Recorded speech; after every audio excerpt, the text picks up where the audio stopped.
হকপন্থীদের পরিচয়। কিতাব বয়ান ও খুতবা, প্রথম খণ্ড, লেখক মাওলানা মোহাম্মদ হেমায়েতুদ্দিন সাহেব।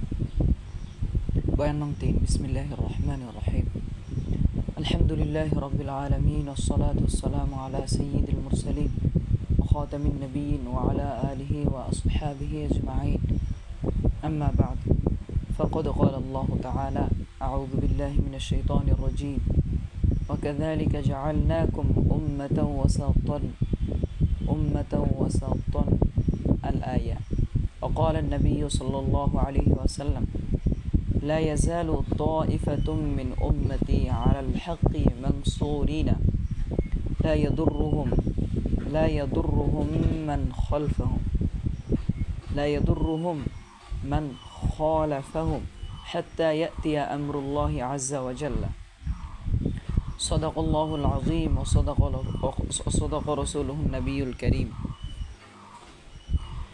মুসল্লিয়ান ইকরাম, আমরা কার ওয়াজ নসিহত শুনবো, কার বয়ান শুনবো, কার থেকে দিনী মাসালা মাসাইল জিজ্ঞাসা করব, কার লেখা দিনী কিতাব পত্র পাঠ করব, এক কথায় কাকে আমরা দিনের মুরব্বি বানাবো, এ প্রসঙ্গে গত জুমায় কিছু আলোচনা করা হয়েছিল। মুরব্বির প্রয়োজন আছে, মুরব্বি ছাড়া দুনিয়াতেও কোনো কাজ চলে না। দিনের লাইনেও প্রত্যেকের মুরব্বি থাকা দরকার। যিনি আমার মুরব্বি হবেন, তার দিক নির্দেশনা মোতাবেক, তার কথা মোতাবেক, তার দেখানো পথ মোতাবেক আমি চলব। ইনি হলেন দিনের মুরব্বি। দিনের ব্যাপারে মুরব্বির প্রয়োজন আছে, কিন্তু মুরব্বি কে হবেন, কাকে মুরব্বি বানাবো, অর্থাৎ কার হেদায়েত মোতাবেক আমি চলব, কার থেকে আমি মাসালা মাসাইল শিখব, কার ওয়াজ নসিহত শুনবো, কার লেখা বইপত্র পাঠ করব, এগুলোর ক্ষেত্রেও ইসলামের নীতিমালা রয়েছে। গত জুমায় সে সম্পর্কে কিছুটা আলোচনা করা হয়েছিল। বলা হয়েছিল যে প্রথমে আমাকে দেখতে হবে তিনি যোগ্য আলেম কিনা, তার মধ্যে সঠিক এলেম আছে কিনা। আমাকে দেখতে হবে তার মধ্যে এলেম অনুযায়ী আমল আছে কিনা। আমাকে দেখতে হবে তার আকীদা বিশ্বাস, তার চিন্তাধারা সহি কিনা, অর্থাৎ তিনি হকপন্থী কিনা। এখন প্রশ্ন হলো, কার আকীদা বিশ্বাস সহি, কার চিন্তাধারা সহি, অর্থাৎ কে হকপন্থী আমি বুঝবো কী করে? মনে রাখতে হবে, যিনি আহলে সুন্নত ওয়াল জামাতের লোক তিনি হকপন্থী। আহলে সুন্নত ওয়াল জামাতের আকীদা বিশ্বাস এবং তাদের চিন্তাধারাই সহি। হাদিসে এসেছে, আমার উম্মতের মধ্যে 73 ফিরকা বা দল হবে, অর্থাৎ অনেক দল হবে ইসলামের নামে নামধারী। তাদের মধ্যে এক দল হবে জান্নাতি আর বাকি সব দল হবে জাহান্নামী। সাহাবা ইকরাম জিজ্ঞাসা করলেন, ইয়া রাসূলুল্লাহ সাল্লাল্লাহু আলাইহি ওয়াসাল্লাম, যারা জান্নাতি হবেন তারা কারা? রাসূল সাল্লাল্লাহু আলাইহি ওয়াসাল্লাম বললেন, তারা হলো আহলে সুন্নাত ওয়াল জামাতের লোক। এই আহলে সুন্নাত ওয়াল জামাতের লোকদের আকীদা বিশ্বাস এবং চিন্তাধারার মধ্যে কোনো বাড়াবাড়ি নেই, কোনো সারাসারি বা প্রান্তিকতা নেই। ইসলামের যত বিষয়ের চিন্তাধারা, যত বিষয়ের আকীদা বিশ্বাস রয়েছে, সব কিছুর ক্ষেত্রে তারা ভারসাম্যতা বজায় রাখেন, অর্থাৎ কোনো বাড়াবাড়িও করেন না, কোনো সারাসারিও করেন না, বরং মধ্যম পন্থা অবলম্বন করেন। তারা হলো মধ্যপন্থী।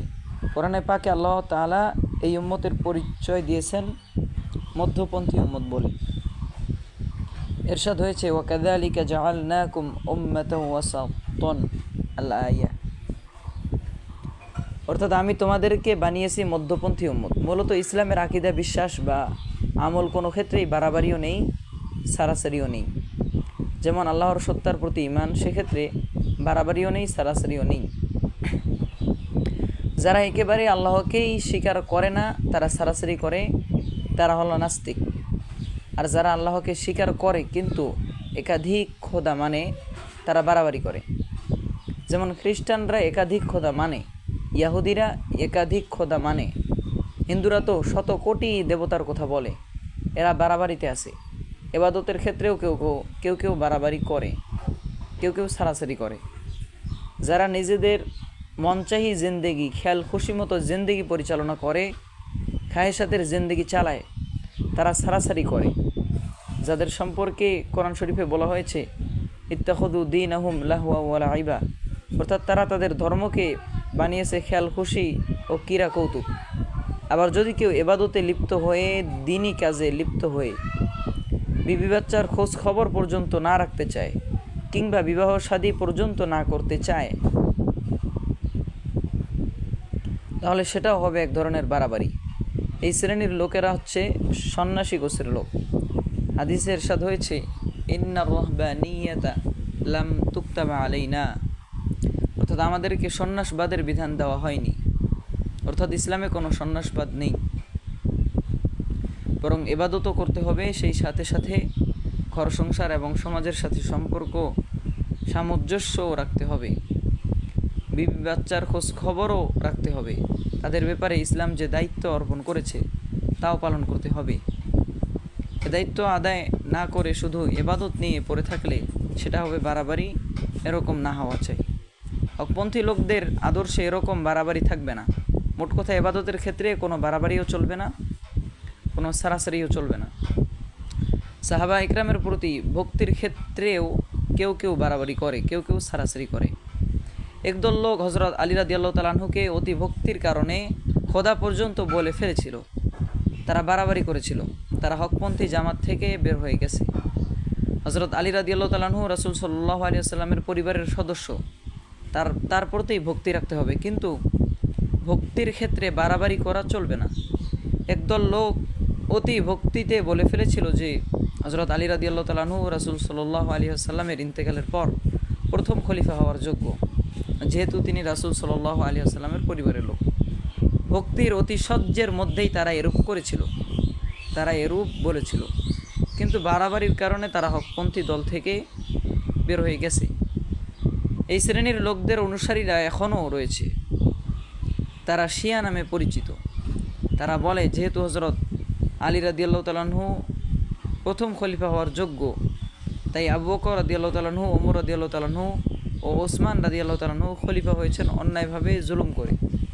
অথচ এইসব সাহাবীদের সম্পর্কে রাসূল সাল্লাল্লাহু আলাইহি ওয়াসাল্লাম জান্নাতের সুসংবাদ দিয়েছেন। তাদের সম্পর্কে সকল হকপন্থী ওলামা একরাম একমত যে তারা সঠিক পদক্ষেপই গ্রহণ করেছিলেন। যেভাবে তারা খলিফা হয়েছিলেন সেটাই সঠিক ছিল। সাহাবা একরাম সম্পর্কে এটাই আহলে সুন্নাত ওয়াল জামাতের আকীদা। কিন্তু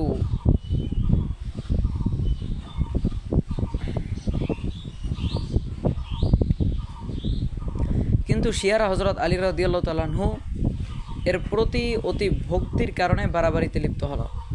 আবার তিন খলিফা সহ অন্যান্য অনেক সাহাবীদের ব্যাপারে কঠোর সমালোচনায় লিপ্ত হয়ে সারাসারিতে লিপ্ত হলো। এভাবে তারা হকপন্থী জামাত থেকে বের হয়ে গেল। আবার কোনো এক ঘটনার প্রেক্ষিতে একদল লোক হযরত আলী রাদিয়াল্লাহু তাআলা আনহুকে কাফের পর্যন্ত বলে ফেলেছিল। এদেরকে বলা হতো খারেজি দল। এরাও হকপন্থী দল থেকে বের হয়ে গেছে, কারণ তারা হযরত আলী রাদিয়াল্লাহু তাআলা আনহু এর ব্যাপারে সারাসারি করে ফেলেছিল। সুতরাং বাড়াবাড়িও করা যাবে না, সারাসারিও করা যাবে না। গত জুমায় আলোচনা করা হয়েছিল যারা ওলামা ইকরামকে একেবারেই মানে না, ওলামা ইকরামের কাছেই যায় না, ওলামা ইকরামের কথাই শোনে না বা অহেতুক আলেমদের সমালোচনায় লিপ্ত হয়, তারা আলেম সমাজের ব্যাপারে সারাসারিতে আসে। কোরআন শরীফে বলা হয়েছে, ফাসআলু আহলা যিকরি ইন কুনতুম লা তা'লামুন, অর্থাৎ তোমরা যারা জানো না তারা জাননে ওয়ালার কাছ থেকে, অর্থাৎ ওলামা ইকরামের কাছ থেকে জেনে নাও। অতএব যারা ওলামা বিমুখ তারা সারাসারিতে আছে। আবার একদল লোক আছেন যারা কোনো কোনো হুজুরের প্রতি ভক্তির ক্ষেত্রে বাড়াবাড়ি করে ফেলেন। এ শ্রেণীর লোকদের কেউ কেউ বেদাত কুসংস্কার পর্যন্ত ভক্তির সাথে করে যাচ্ছেন, এই বলে যে আমার হুজুর বলেছেন, আমার পীর সাহেব বলেছেন, তাই আমি এটা করব।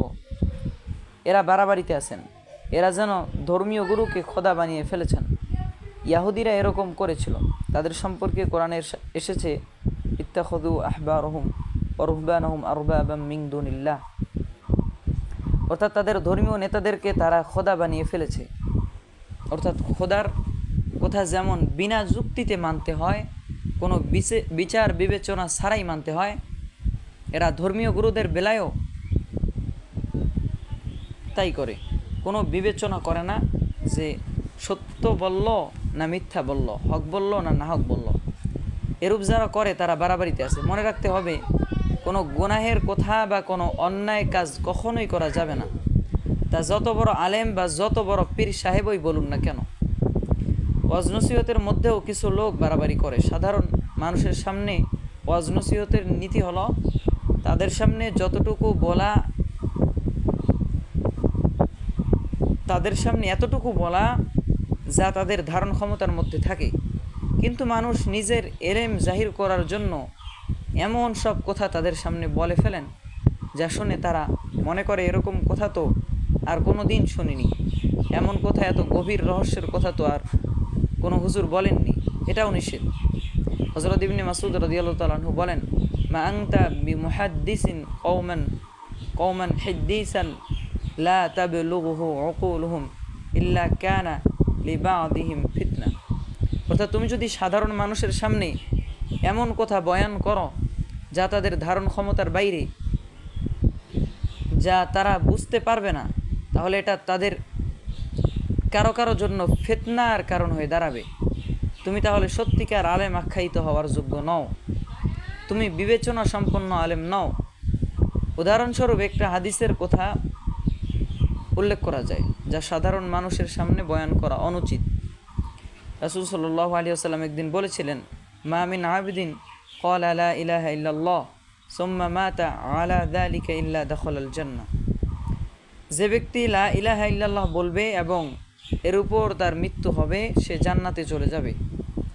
একথা শুনে সাহাবী হযরত আবু যর গিফারী রাদিয়াল্লাহু তাআলা আনহু জিজ্ঞাসা করলেন, ইয়া রাসূলুল্লাহ, সে যদি জেনা করে, চুরি করে, অর্থাৎ যত রকম পাপ কাজ আছে সব করে, তবুও সে জান্নাতে যাবে? রাসূল সাল্লাল্লাহু আলাইহি ওয়াসাল্লাম বললেন, ওয়া ইন জানা ওয়া ইন সারাক, অর্থাৎ জেনা করুক, চুরি করুক, তবুও সে জান্নাতে যাবে। উক্ত সাহাবী আবার জিজ্ঞাসা করলেন, জেনা করুক, চুরি করুক, তারপরেও সে জান্নাতে যাবে শুধু লা ইলাহা ইল্লাল্লাহর কারণে? রাসূল সাল্লাল্লাহু আলাইহি ওয়াসাল্লাম বললেন, হ্যাঁ। আবার তিনি প্রশ্ন করলেন, জেনা করুক, চুরি করুক, তবুও সে জান্নাতে যাবে? বললেন, জেনা করুক, চুরি করুক, তবুও সে জান্নাতে যাবে। এই যে হাদিস, যদি সাধারণ মানুষ এটা শোনে তাহলে হয়তো সে মনে করে বসবে, ব্যাস একটা হাদিস পেয়ে গেছি, শুধু লা ইলাহা ইল্লাল্লাহ বললেই হবে, আর কোনো আমলের দরকার নেই, জান্নাতে চলে যাব। অথচ এই হাদিসের এমন ব্যাখ্যা আছে যে ব্যাখ্যা অনুযায়ী আমলের গুরুত্ব বহাল থাকে। সে ব্যাখ্যা ওলামা ইকরাম জানেন, মুহাদ্দিসিন ইকরাম জানেন। এখন সাধারণ মানুষ যারা সে ব্যাখ্যা জানে না, তাদের সামনে যদি এ হাদিস বলা হয় তাহলে তারা ভুলের শিকার হবে বই কি। অতএব যতটুকু তাদের সামনে বলা মুনাসেব, যতটুকু তাদের ধারণ ক্ষমতার মধ্যে, ততটুকুই তাদের সামনে বলা উচিত। তার চেয়ে বেশি বললে সেটা হবে বাড়াবাড়ি। এটাই হলো ওয়াজের ক্ষেত্রে বাড়াবাড়ি। আবার একেবারে যদি নাই বলা হয় তাহলে সেটা অন্যায় হবে, সেটা হবে সারাসারি। প্রয়োজনীয় স্থানে এলেম গোপন করা সারাসারির অন্তর্ভুক্ত, সেটা অন্যায়। হাদিসে ইরশাদ হয়েছে, মান কাতামা ইলমাম মিম্মা ইয়ানফাউল্লাহু বিহি ফি আমরিন নাসি আমরিদ্দীনি আল জামাহুল্লাহু ইয়াউমাল কিয়ামাতি বিলিজামিম মিনান নার। অর্থাৎ মানুষের দ্বীনি বিষয়ে যে এলেম তারা মানুষের দ্বীনি বিষয়ে যে এলেম তারা আল্লাহ উপকার দান করেন। মানুষের দ্বীনি বিষয়ে যে এলেম দ্বারা আল্লাহ উপকার দান করেন, তা যদি কেউ গোপন করে রাখে তাহলে কিয়ামতের দিন আল্লাহ তাআলা তার মুখে আগুনের লাগাম পরাবেন। অতএব বয়ানের ক্ষেত্রে বাড়াবাড়িও নয়, সারাসারিও নয়, বরং মধ্যম পন্থা অবলম্বন করতে হবে। অনেকে আছেন যারা বেদাত কুসংস্কারের বিরুদ্ধে বলা হলে, মাসালা একটু শক্তভাবে বলা হলে মন্তব্য করে বসেন যে হুজুর একটু বেশি বাড়াবাড়ি করেন। এটা বাড়াবাড়ি নয়। মনে রাখবেন, সহি কথা যত করাই হোক না কেন, যেহেতু সেটা সহি কথা তাই সেটা বাড়াবাড়ি নয়। বাড়াবাড়ি হলো ইসলামের মাত্রা ছেড়ে যাওয়া। যেটা ইসলামে নেই সেটা বলা, যেখানে বলা সঙ্গত নয় সেখানে বলা। সহি কথা বলা কখনো বাড়াবাড়ি নয়, সহি কথা বলা কখনো বাড়াবাড়ি নয়। আর সহি কথা বলা হলে কে কি বলবে, কে সমালোচনা করবে, কে বিরুদ্ধে চলে যাবে, এগুলোর পরোয়া করা অনুচিত। হকপন্থী লোকেরা এগুলোর পরোয়া করেন না। এক হাদিসে পরিষ্কার করে বলা হয়েছে, লা ইয়াজালু তাইফাতুম মিন উম্মতি আলাল হাক্কি মানসুরিনা লা ইয়াদুররুহুম মান খালাফাহুম হাত্তা ইয়াতিয়া আমরুল্লাহি আযজা ওয়া জাল্লা। অর্থাৎ কিয়ামত পর্যন্ত একদল লোক হকের উপর টিকে থাকবে, আল্লাহর পক্ষ থেকে তারা সাহায্য প্রাপ্ত হবে। তাদের বিরোধিতা হবে, কিন্তু কেউ বিরোধিতা করে তাদের ক্ষতি করতে পারবে না। এই হাদিস থেকে বোঝা গেল হকপন্থী লোকেরা হকের উপরেই টিকে থাকেন। কে তাদের পক্ষে থাকলো আর কে তাদের পক্ষে থাকলো না, কে সাহায্য করলো আর কে সাহায্য করলো না, এর পরোয়া তারা করেন না। তারা সবসময় হক কথা বলে যান, হকের উপর টিকে থাকেন। আর প্রকৃতপক্ষে তাদের বিরোধিতা যারা করবে তারা জয়ী হতে পারবে না। হক কথা যারা বলেন তারা একদিন না একদিন জয়ী হবে নয়। হক কথার বিরোধিতা করে কেউ টিকে থাকতে পারবে না। কাজেই হক কথা বলা, হকের উপর টিকে থাকা, মানুষের সমালোচনা, নিন্দা, বিরোধিতা কোনো কিছুর পরোয়া না করেই হক কথা বলে যাওয়া বাড়াবাড়ি নয়। বাড়াবাড়ি হলো ইসলামে যতটুকু বলা হয়েছে তার চেয়ে বেশি বলা, সেটার মাত্রা ছেড়ে যাওয়া। আর সারাসারি হচ্ছে তার চেয়ে কম করা। রিসালাত সম্পর্কে অর্থাৎ রাসূল সাল্লাল্লাহু আলাইহি ওয়াসাল্লাম সম্পর্কেও কেউ কেউ বাড়াবাড়িতে আছে, কেউ কেউ সারাসারিতে আছে। আগের যুগেও রাসূলদের ব্যাপারে এমন বাড়াবাড়ি সারাসারি ছিল, এখনও আছে। আগের যুগে খ্রিস্টানরা হযরত ঈসা আলাইহিস সালাম সম্পর্কে বাড়াবাড়ি করেছিল। হযরত ঈসা আলাইহিস সালাম ছিলেন একজন নবী, তিনি মানুষ ছিলেন, খোদা নন। কিন্তু খ্রিস্টানরা অতি ভক্তিতে তার ক্ষেত্রে মাত্রা ছেড়ে গিয়েছিল, তাকে তারা খোদা বানিয়ে ফেলেছিল। খ্রিস্টানরা তিন খোদার কথা বলে। এগুলো আল্লাহ অর্থাৎ বড় খোদা, যাকে তারা বলে পিতা। আরেকজন হলো হযরত ঈসা আলাইহিস সালাম, যাকে তারা বলে পুত্র অর্থাৎ আল্লাহর পুত্র। আরেকজন হলো ঈসা আলাইহিস সালামের মাতা, তার নাম মারিয়াম। খ্রিস্টানরা বলে মেরি। খ্রিস্টানদের একদল তৃতীয় খোদা হিসেবে জিবরাইল আলাইহিস সালামকে সাব্যস্ত করেছে। তারা জিবরাইল আলাইহিস সালামকে পবিত্র আত্মা, তারা জিবরাইল আলাইহিস সালামকে বলে পবিত্র আত্মা।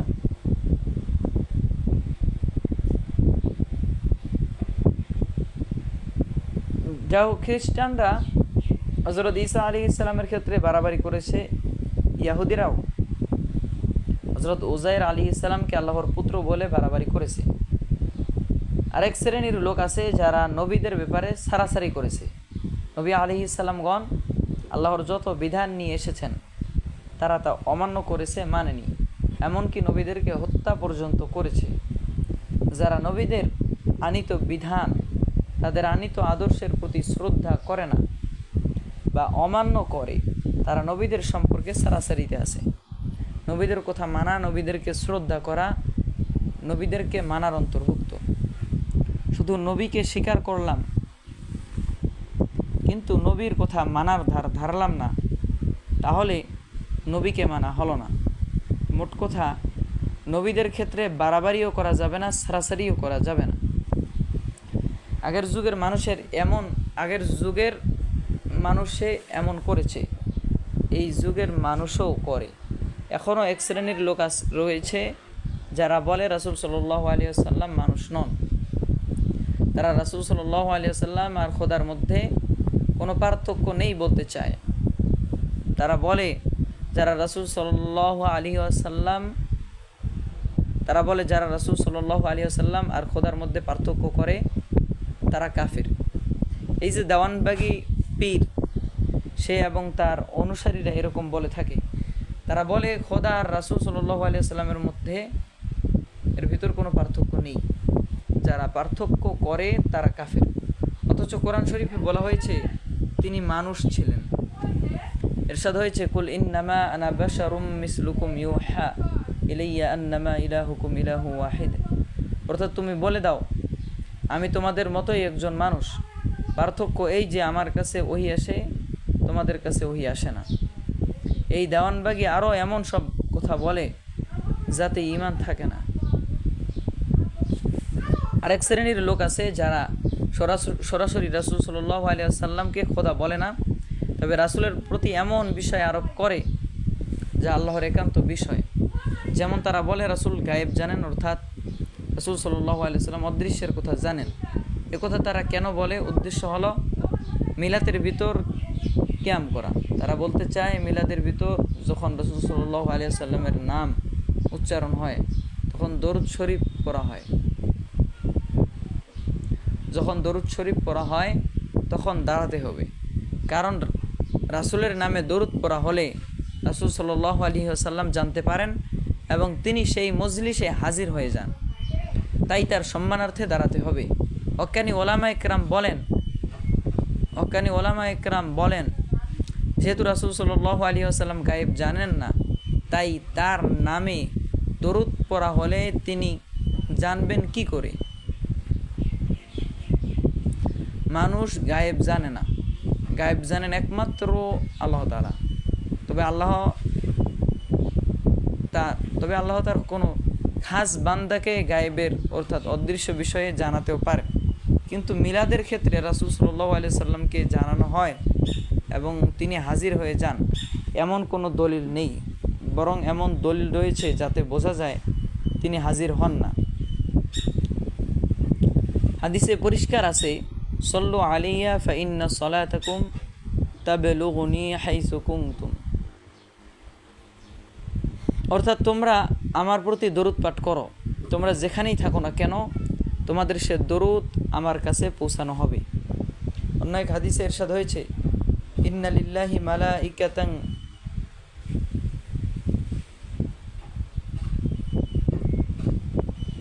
সাইয়াহিনা ফিল আরদি ইউবাল্লিগুনি মিন উম্মতিস সালামা। অর্থাৎ আল্লাহ তাআলার পক্ষ থেকে একদল ফেরেশতা নিযুক্ত আছেন যারা সারা পৃথিবীতে পরিভ্রমণ করেন আমার উম্মতের পক্ষ থেকে দরুদ সালাম যা পাঠ করা হয় তারা সেগুলো আমার কাছে পৌঁছে দেন। লক্ষ্য করুন, রাসূল সাল্লাল্লাহু আলাইহি ওয়াসাল্লাম বলছেন তার কাছে দরুদ সালাম পৌঁছে দেওয়া হয়, তিনি হাজির হন না। অথচ এরা বলছে তার বিপরীত। এটা রাসূল সাল্লাল্লাহু আলাইহি ওয়াসাল্লাম সম্পর্কে বাড়াবাড়ি। যারা সহিহ আকীদার লোক, যারা আহলে সুন্নাত ওয়াল জামাতের লোক, তারা কোনো চিন্তাধারার ক্ষেত্রে বাড়াবাড়িও করে না, সারাসারিও করে না। পীর মান্যতার ক্ষেত্রেও অনেকে বাড়াবাড়ি করে, অনেকে সারাসারি করে। যারা মনে করে পীর না ধরলে মুক্তি নেই, তারা বাড়াবাড়িতে আছে। কোরআন এবং হাদিসে কোথাও এ কথা নেই যে পীর না ধরলে মুক্তি হবে না। পীর ধরা ফরজ বা ওয়াজিব নয়, পীরের হাতে বায়াত হওয়া ফরজ বা ওয়াজিব নয়, বেশির থেকে বেশি এটাকে সুন্নত বলা যায়।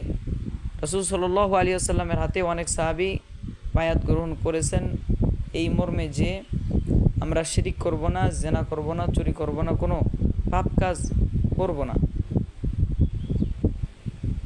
ভালো কাজ করব ইত্যাদি। কোনো সাহাবী রাসূল সাল্লাল্লাহু আলাইহি ওয়াসাল্লামের হাতে বায়াত হয়েছেন, আবার অনেক সাহাবী বায়াত হননি। বায়াত হওয়া ফরজ বা ওয়াজিব হলে সব সাহাবী বায়াত হতেন। অতএব এটা ওই পর্যায়ের বিষয়ে যা হলেও চলে, না হলেও চলে। মূল বিষয় হলো আমাকে দ্বীনের উপর চলতে হবে, ইসলামের হুকুম আহকাম মানতে হবে, ইসলামে বাতেন আধ্যাত্মিক সংশোধন করতে হবে, ইসলাহে বাতেন বা আধ্যাত্মিক সংশোধন করতে হবে। আমার মধ্যে যত বাতেনি রোগ আছে, যেমন অহংকার, হিংসা, পরশ্রী কাতরতা, রিয়া ইত্যাদি, এই ধরনের যত রোগ আছে সেগুলো আমাকে দূর করতে হবে।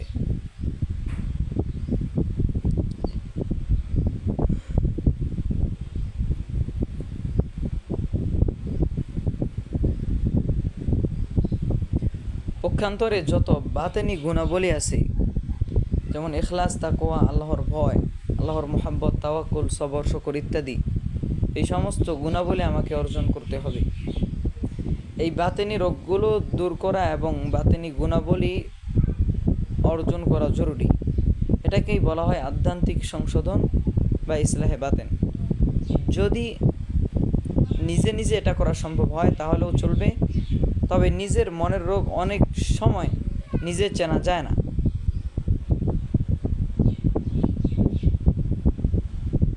নিজের রোগ অনেক সময় নিজে টের পাওয়া যায় না, কিংবা রোগ টের পাওয়া গেলেও নিজে নিজে চিকিৎসা করতে গেলে ভুল হয়ে যাওয়ার সমূহ সম্ভাবনা থাকে। তাই ডাক্তারের কাছে যাওয়াই অধিক নিরাপদ। শারীরিক রোগ ব্যাধির ক্ষেত্রে যেমন হয়, তাই তো আমরা ডাক্তারের কাছে যাই। শারীরিক রোগ ব্যাধির ক্ষেত্রে যেমন হয়, তাই তো আমরা ডাক্তারের কাছে যাই।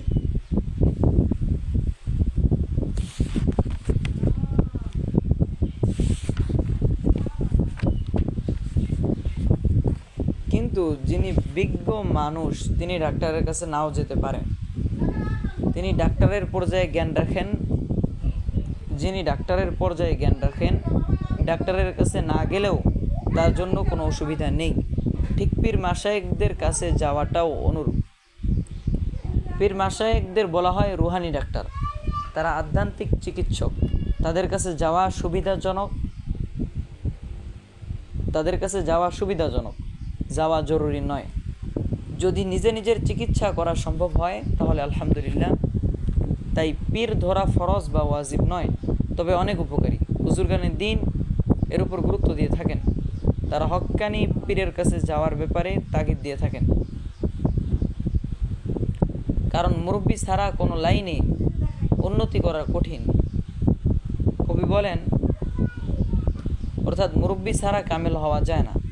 যেমন মুরব্বী ছাড়া একটা শিশু জ্ঞানী হতে পারে না, বৃষ্টির পানি ঝিনুকের মধ্যে নিজেকে সমর্পণ করে দেওয়া ছাড়া মুক্ত হতে পারে না। পীর ধরলে মুক্তি হবে এমন কোনো কথা কোরআন হাদিসের কোথাও নেই। পীর মাশায়েখগণ মুরিদদের পাপের বোঝা বহন করে তাদের মুক্তির ব্যবস্থা করবেন এমনও হবে না। কোরআন শরীফে বলা হয়েছে, ওয়ালা তাজিরু ওয়াজিরাতুন ওয়িজরা উখরা, অর্থাৎ কেউ কারো পাপের বোঝা বহন করবে না।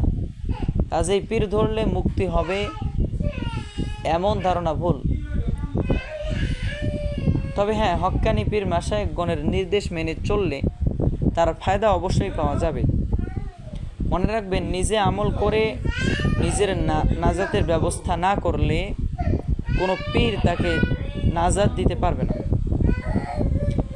রাসূল সাল্লাল্লাহু আলাইহি সাল্লাম থেকে বড় তো আর কোনো পীর হতে পারে না।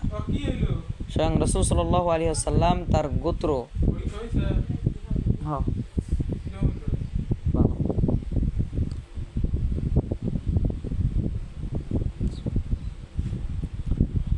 স্বয়ং রাসূল সাল্লাল্লাহু আলাইহি সাল্লাম তার গোত্র বনু হাশেমকে ডেকে বলেছেন,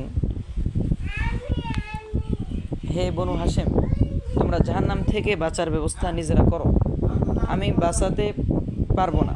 এমনিভাবে বনু মুত্তালিবকে ডেকেও তিনি একই কথা বলেছেন। সর্বশেষে নিজের কন্যা ফাতেমাকে ডেকে বলেছেন, হে ফাতেমা, তুমি জাহান্নাম থেকে নিজের বাঁচার ব্যবস্থা নিজেই করো, আমি বাঁচাতে পারবো না।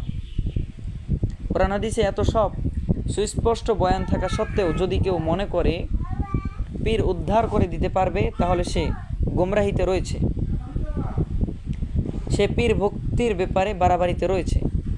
আবার এক শ্রেণীর লোক মনে করছে পীর মাশায়েখদের কাছে যাওয়ার কোনো দরকার নেই, এরা সারাসারিতে রয়েছে। কিন্তু বাড়াবাড়ি সারাসারি কোনোটিই করা যাবে না। প্রয়োজন না হলে যাবেন না, প্রয়োজনে গেলে ফায়দা হবে। কিন্তু যখনই যাবেন হক লোক কিনা দেখে যাবেন। কেননা পীর মাশায়েখ হলেন যিনি মুরব্বী, তিনি রাহবার, তিনি আমাকে দিন শিখাবেন, তিনি আমাকে দিনের পথে চালাবেন। তাই তিনি হক কিনা ভালোভাবে বুঝে যেতে হবে, নতুবা আমার দিন বরবাদ হয়ে যাবে। তার কাছে যেতে হলে দেখতে হবে তার এলেম আছে কিনা, তার আমল আছে কিনা, তিনি সহি কথা বলেন কিনা, সহি আকিদা বিশ্বাস, সহি চিন্তাধারার মানুষ কি না, হক্কানি ওলামা ইকরাম বুজুর্গানের দিন সব কিছু দেখে তাকে সমর্থন করেন কিনা, তার কাছে গেলে আখেরাতের চিন্তা বাড়ে কিনা, তাকওয়া পরহেজগারি বাড়ে কিনা, এগুলো দেখতে হবে। তার কাছে যেতে হবে আমলের জন্য, দুনিয়ার জন্য নয়। যদি মানুষ তার কাছে ব্যবসা বাণিজ্যের উন্নতির জন্য, ছেলে সন্তান লাভ করার জন্য, যদি মানুষ তার কাছে যায় ব্যবসা বাণিজ্যে উন্নতির জন্য, ছেলে সন্তান লাভ করার জন্য, তাহলে বুঝবেন যার কাছে যাচ্ছে এটা তার হক্কানি পীর হওয়ার লক্ষণ নয়। চাই যত মানুষই যাক না কেন, লাখো মানুষ তার কাছে যাক, হাজার হাজার মিছিল হোক তার ব্যাপারে, এগুলো পীরের হকপন্থী হওয়ার লক্ষণ নয়। ভক্ত মুরিদের সংখ্যা বেশি হওয়া বা সমর্থক বেশি হওয়া কারো হক্কানি পীর হওয়ার দলিল নয়। একাধিক হাদিসে বলা হয়েছে হকপন্থী লোক সংখ্যায় কম হতে পারে। কারো সত্যিকারভাবে হক হওয়ার লক্ষণ হলো তিনি দিনের উপর আছেন, সহি আকিদা বিশ্বাস এবং সহি আমলের উপরে আছেন। যিনি হকের উপরে নেই, লাখো মানুষ তাকে সমর্থন করুক, এটা হক হওয়ার দলিল নয়। শুধু বেশি মানুষ কোনো কিছুর সমর্থন করলেই যে সেটা হক হয়ে যায় না। শুধু বেশি মানুষ কোনো কিছুর সমর্থন করলেই যে সেটা হক হয়ে যায় না। তার উদাহরণস্বরূপ মনে করুন, যদি বলা হয় আমরা ইসলামী হুকুমত চাই কিনা, কোরআনের শাসন চাই কিনা, হ্যাঁ না ভোটের মাধ্যমে নির্ধারণ করতে হবে। এরপর যদি নায়ের পক্ষে বেশি ভোট চলে যায়, তাহলে কি কোরআন হাদিসের শাসন ব্যবস্থা না হক বলে প্রতিপন্ন হবে? আসলে সংখ্যায় অল্প থাকলেও হক তারাই যারা হকের উপর থাকেন। কোরআনে কারিমে অনেক নবীদের কাহিনী বলা হয়েছে। নূহ আলাইহিস সালাম সম্পর্কে, হুদ আলাইহিস সালাম সম্পর্কে, শুআয়ব আলাইহিস সালাম সম্পর্কে, এমনিভাবে অনেক নবীর কাহিনী বলা হয়েছে। তার ভিতরে নূহ আলাইহিস সালাম সম্পর্কে বলা হয়েছে ওয়ামা আমানা মাআহু ইল্লা কলিল, অর্থাৎ অল্প সংখ্যক লোকই তার সাথে ঈমান এনেছিল। 950 বছর দাওয়াত দিয়েছিলেন তিনি, অনুসারী হয়েছিল মাত্র 80 জন, আর কওমের অন্য সকলেই ছিল তার বিরোধী, তারা তাকে মানেনি। তাহলে কি নবী নাহক হয়ে গেছেন? দুর্বল শ্রেণীর লোকেরা, অল্প সংখ্যক লোকেরাই সাধারণত ইসলামের অনুসারী হয়ে থাকে। তাদের জাগতিক শক্তি, আর্থিক শক্তি, প্রভাব প্রতিপত্তি এগুলো কমই থাকে, তবুও তারা হক। কোরআন শরীফে এসেছে হযরত নূহ আলাইহিস সালামের সম্প্রদায়ের লোকেরা তাকে বলেছিল ওয়ামা নারাকা ইত্তাবাআকা ইল্লাল্লাযীনা হুম আরাযিলুনা বাদিয়ার রাই ওয়ামা নারা লাকুম আলাইনা মিন ফাদল, অর্থাৎ আমাদের মাঝে নিম্ন শ্রেণীর লোকেরাই দেখছি তোমার অনুসরণ করেছে। অর্থাৎ তোমার অনুসরণ যারা করেছে সমাজে তাদের তেমন কোনো মর্যাদা নেই, সমাজে তাদের কোনো প্রভাব প্রতিপত্তি নেই, অতএব তোমরা আমাদের চেয়ে শ্রেষ্ঠ নও। আমাদের দেশেও বুদ্ধিজীবী নামধারী একজন লোক একবার বলেছিল যে ইসলাম 1400 বছর ধরে ইতর শ্রেণীর লোকদের ভিতরে টিকে আছে। আসলে আগের যুগের কাফেররা যা যা বলতো, এখন ইসলামের শত্রুরাও সেই সব দেখে দেখে বলে। তারা পুরানো কথাই বলে, নতুন কোনো কথা নয়। এটা হলো পুরনো রেকর্ড বাজানো। হযরত শুআয়ব আলাইহিস সালামের সম্প্রদায়ের লোকেরা তাকে বলেছিল ওয়া ইন্না লানারাকা ফিনা দাঈফা, অর্থাৎ তোমাকে আমরা দেখছি আমাদের মধ্যে একেবারে দুর্বল, অর্থাৎ সমাজে তোমার কোনো প্রভাব প্রতিপত্তি নেই, সমাজে তুমি প্রতিষ্ঠিত নও, তোমার কোনো পদ নেই ইত্যাদি। যদি তোমার এই আদর্শ ভালো হতো, যদি তোমার আনিত ধর্ম ভালো হতো, তাহলে সমাজের জ্ঞানীগুণীরা এই ধর্ম মানত, কিন্তু তা তো হচ্ছে না। এভাবে প্রায় সব যুগেই দেখা যায় হকপন্থীদের বিরোধিতা করা হতো, তবুও তারা হকই ছিলেন। যা হোক, যে কথা বলা হচ্ছিল যে হকের উপর যিনি টিকে থাকবেন তিনিই হক, চাই তার অনুসারী কেউ না থাকুক বা তার অনুসারীগণ সংখ্যায় কম থাকুক বা দুর্বল থাকুক। হক্কানি পীর মাশায়েখ নির্বাচনের ক্ষেত্রেও এই একই কথা।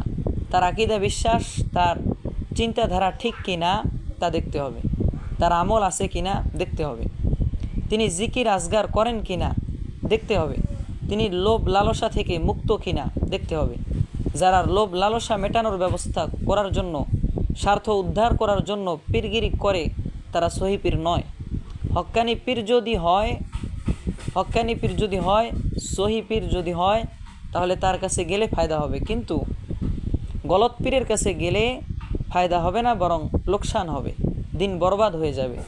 যদি হক্কানি পীর না পাওয়া যায়, তাহলে হক্কানি পীর মাশায়েখদের লেখা কিতাবপত্র পাঠ করলে অনেকটা বিকল্প হয়ে যাবে।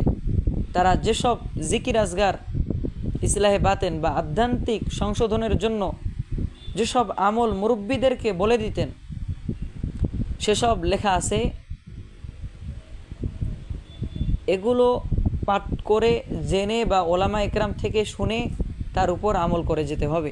যদি হক্কানি পীর পাওয়া যায়, তাহলে আমরা তাদের কাছে যাব, নতুবা তাদের মালফুজাত পাঠ করে, তাদের লিখিত কিতাবপত্র পাঠ করে নিজেদের ইসলাহে বাতেন করতে থাকব। কিন্তু কোনো ক্রমেই যেন ভণ্ড পীরের কাছে গিয়ে নিজেদের ইমান আমলকে আমরা বরবাদ না করি। আল্লাহ আমাদেরকে হককে হক হিসেবে চেনার এবং তার উপর টিকে থাকার তৌফিক দান করুন, এবং বাতিলকে বাতিল হিসেবে চেনার এবং তার থেকে বিরত থাকার তৌফিক দান করুন। আমরা দোয়া করব, আল্লাহুম্মা আরিনাল হাক্কা হাক্কাও ওয়ারযুকনা ইত্তিবাআহু ওয়া আরিনাল বাতিলা বাতিলাও ওয়ারযুকনা ইজতিনাবাহু। আমিন। ওয়া আখিরু দাওয়ানা আনিল হামদুলিল্লাহি রাব্বিল আলামিন।